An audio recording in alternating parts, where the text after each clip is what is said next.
We're back to the ruins of the West, and today I'm going to talk about the Halflings. Halflings are not very strong, they are very dexterous, they have a very strong constitution, they're average intelligence, they're pretty brave, and they're not very beautiful. They are small, this is their height in inches, their weight in pounds, and their starting age. They have ruddy skin, brown to sandy hair, and eyes in all colours. And by ruddy, I naturally mean white, sun-tanned skin. Halflings are a race of small human-like creatures. They're typically 3 feet tall, with curly hair and large, hairy feet. And they usually go barefoot. They have a fondness for simple rural living and reside in cozy underground homes called holes, often found in idyllic regions. Halflings love peace, comfort, good food and drink. They tend to be cheerful, hospitable, and unassuming, with a little interest for the outside world. However, despite their unadventurous nature, halflings show a remarkable bravery and resilience when drawn into extraordinary circumstances. Halflings have night vision but cannot see in pitch-black darkness, just like elves. Halflings are afraid of open water and must test their willpower in order to be allowed to enter sea, lakes or rivers too deep to be waded through by them, and not covered with ice, even in a boat or a ship. Because of their short stature, halflings will always suffer a +8 adjustment to the die when testing swimming and riding, unless they're trying to ride ponies, in which case they can try that normally, without any adjustment. The movement rate for a halfling is only 25 feet, just like the dwarfs, and unlike the elves and humans who have a movement rate of 30 feet per round. That is how much they can walk in 5 seconds. A halfling can speak Holbuish and Thulian. They have special training in hiding and sneaking and picking pockets. Because of innate talent, a halfling enjoys a -4 adjustment to the die when sneaking or hiding. So in addition to being trained, they also have a special talent for it. And because of innate bravery, also in relation to resisting fear and magic. And this is quite important in relation to halflings, because in other role-playing games, halflings are not credited with this extreme resilience, this extreme ability to resist magic and also fear.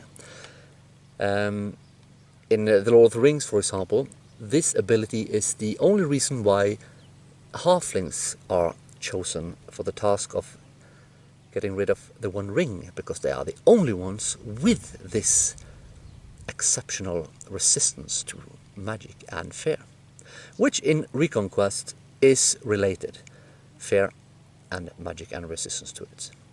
They do not suffer any extra movement point cost when they are sneaking whilst traveling. Halflings can only level up to level 11, and they need 2,000 experience points to level up to level 2. They need a dexterity of 9 or more in order to be allowed to be halflings to begin with. They have their constitution +2 hit points, and they gain +2 hit points every level. They have the least potential for ability score adjustments of all the races. 1, 2, 3, 4, 5, 6, 7, compared to 8 for the elves and dwarfs, and I think 10 for humans, or even 11 for some. In order to level up to level 11, they need a 21 dexterity. In other words, they need to probably use these ability score adjustments to get better, although they start out with a +3 to dexterity. At level 11, a halfling attracts a number of followers equal to 1/4 of his charisma, rounded up. I can add that the dwarfs, halflings and elves gain the attack rate and offensive value and defensive value modification and thrown range adjustments and so forth, just like a warrior and a ranger would. So it's better than that of a bard, sorcerer or a thief. Halflings that you can play come from Sysla. That would be this little area. So west of the fjord, right here. West of Narvik, across a little mountain range and beyond a wide river, lies Sisla, the realm of the Halflings. They survived the High Ice Age there among the hills, protected by wide rivers on one side and glacier-covered tall mountains on the other. They live in a small village. They live in small villages connected by roads, the largest of which is called Thistledun, with about 400 halflings. Other villages include Wilgisp, Rossthorn, Glimmerglen, and Ripplebrock, each of them with about 200 halflings.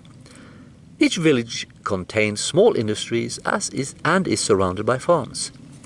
Sisla has barely any need for a government, but is at least on paper ruled by a major, the Honourable Halfling Mugworth Letfoot. There might be other halfling societies in the wild north, but for now Sisla is the only one known. Because, using random encounter tables and such, the players might discover such groups of halflings in the undiscovered parts, or the Game Master may intentionally add such societies there because he wants to.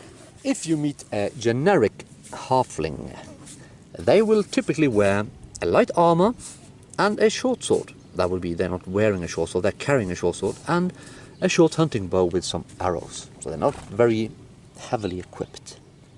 Like dwarves, halflings are a little bit more difficult to hit with missile weapons because of their size. Here we can read the information about generic halflings.